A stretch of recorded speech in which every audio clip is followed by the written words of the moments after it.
So today we are going to start our chapter 2 in psychology, that is learning skills.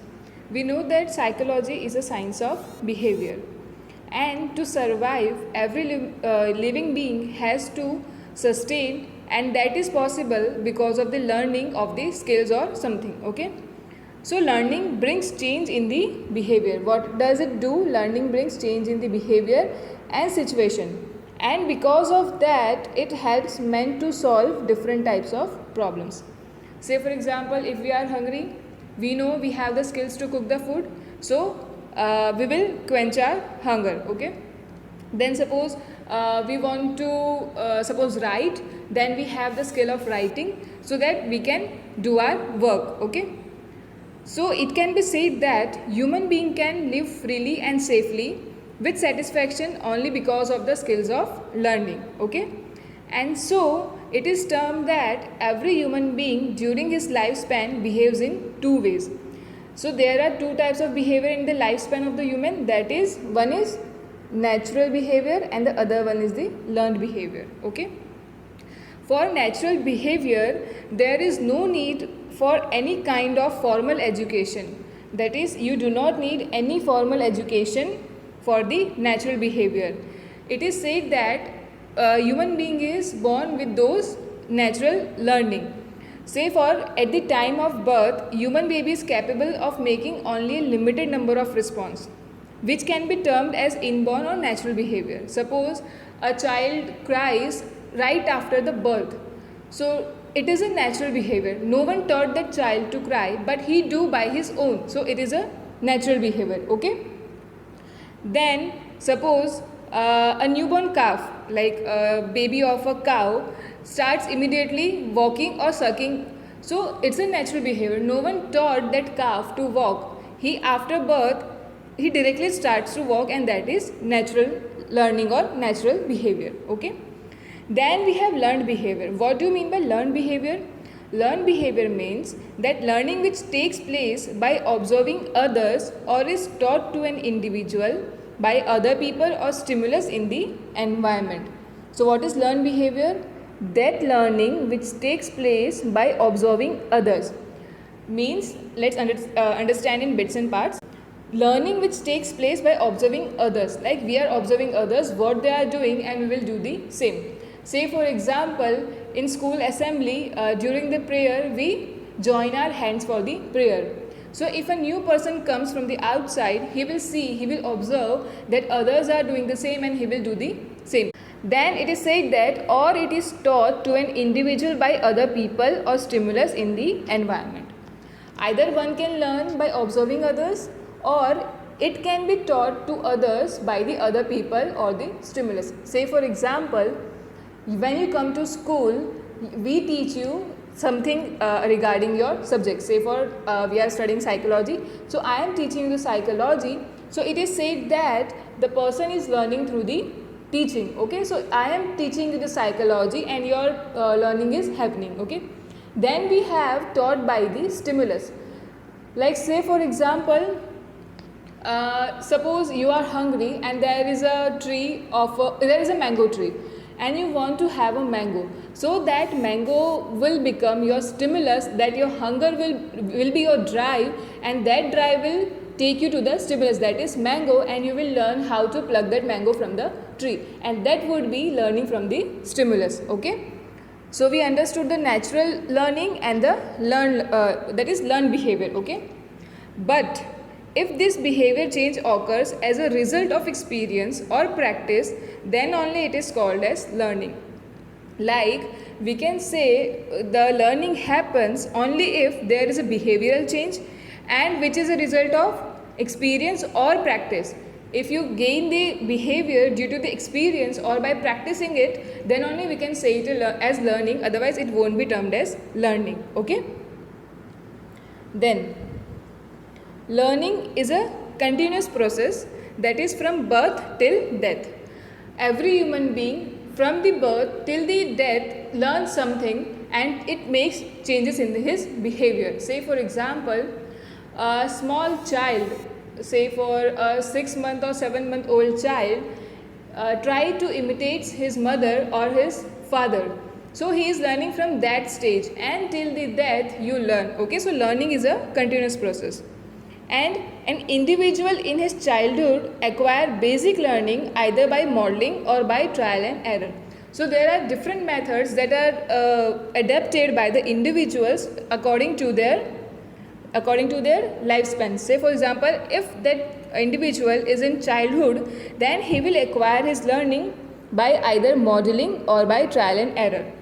So modeling and trial and error are two types of learning which we will study further, but you should remember that in childhood the child learns by modeling, that is by imitating the other person, or by trial and error. Trial and error means by making mistake and learning through the mistake. Okay.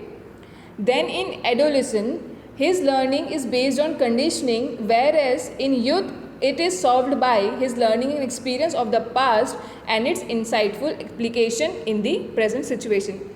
While in adolescence means that is in during this teenage time, the learning is based on conditioning. We will learn this also. Conditioning is a type of learning. We will learn in the further in this chapter. And the youth, they solve or they learn through the experiences of the past. Okay. And this learning helps in the insightful application, means their experience they apply and they solve their problem of the current situation. Okay. So it can be said that a person can learn language, behavior, attitude, discipline, etc. through education and develop his personality. So let's move on to the definition of learning. What is the definition of learning? So according to American psychologist C.T. Morgan, he said that learning is a relatively permanent change in human or animal behavior as a result of experience or practice. So here note the words, learning is a relatively permanent. So if you learn the things, the change is relatively permanent, that you do not forget easily. Okay. And it is in human or animal behavior, that is the permanent change happens in the behavior, and as a result of experience or practice. And why this change happens in the human behavior or the animal behavior? Because of the experience and the practice. And because of this define, we can have three important features of the learning. The first is experience and practice, change in behavior, and the third one is relatively permanent change. Let's understand in detail the above features of the definitions. So if you understand the definition properly, you will easily gain the features of the learning. Okay. So the first one is experience and practice. We know that when we learn something, there is change in behavior. Okay. Whenever we learn something, we observe something different in our behavior. But if behavioral change is not due to training, experience or practice, then it is not called as learning.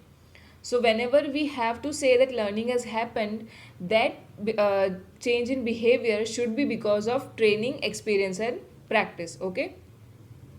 But there are behavioral changes due to some other factors also, like maturity, tiredness, disease, injury, etc.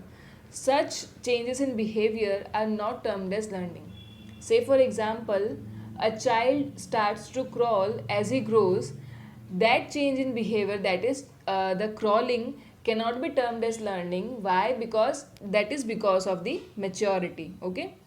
Other example, if we take, suppose a person got his hand fractured, and due to that fracture, he changes his routine, and that change in routine or the change in behavior cannot be termed as learning, because that has occurred due to the disease or the injury. Okay. So whenever we have training, experience or practice, and that leads to a change in behavior, then only then we can say the learning has happened. Okay. Then second is change in behavior. It can be called learning only when it brings change in behavior pattern of the individual. Learning only happens if there is a change in behavior. For example, you are learning French. After several repetition, after several practice, still you are not able to write in French, then it is said that learning has not happened. Why? Because the change in behavior has not been noticed. Okay. Then the third and the last component is relatively permanent change. So the behavioral changes that is produced by the learning are relatively permanent. That is, they are for long term and not for the short term. The behavioral changes that are temporary, which occur because of fatigue, drug, or disease, cannot be called learning. As we saw in the above example, that the injured person or the fractured hand, then those changes are not permanent, because after the injury the person will come back to the normal and he will perform his normal routine. Okay, so that changes are not permanent, and so that's why also we can say that learning has not happened, because the change was not permanent. Okay, so we have to remember the three components of the learning process. The first is experience in practice, second is change in behavior, and the third is relatively permanent change. Okay, then we have the third one, that is the third topic of our chapter: how do we learn. We saw what is learning, we saw its define and also the components of the learning. Now we have to see how do we learn. So there are different type of research have been done by expert psychologists. Okay, and in the relation to this, many researches and experiments have been performed on humans and animals to see how learning takes place. What does it mean? That there are different type of research done by the psychologist, and these researches are in relation to the humans and the animals on how do they learn. There are many researches, but in this chapter we are going to learn the main 5 experiments, and those are learning by emulation, learning by trial and error, learning by conditioning, learning by operant conditioning, and learning by insight. We will go one by one.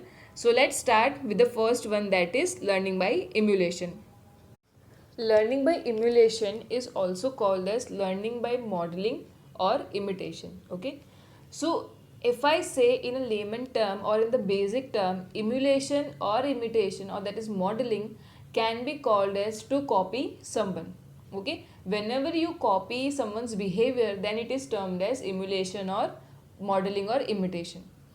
So learning by emulation is called observational or social learning.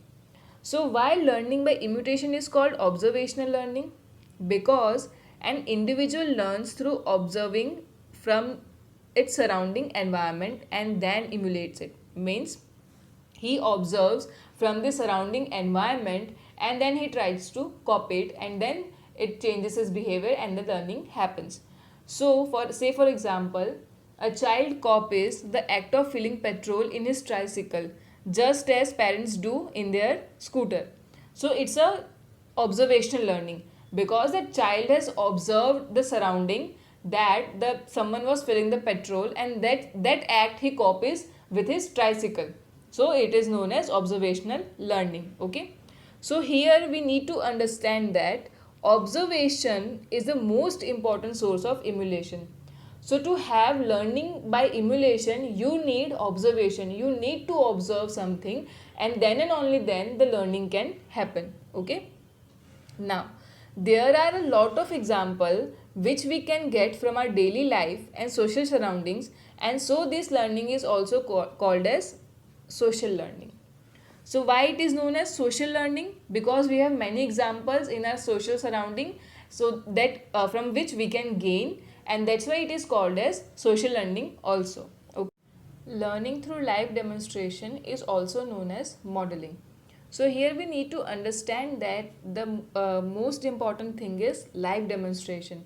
When you have someone in front of you to show you that how you need to change or how you need to behave, then it is known as live demonstration, and if learning happens because of that, then it is known as modeling. Okay, so here we complete our learning by emulation.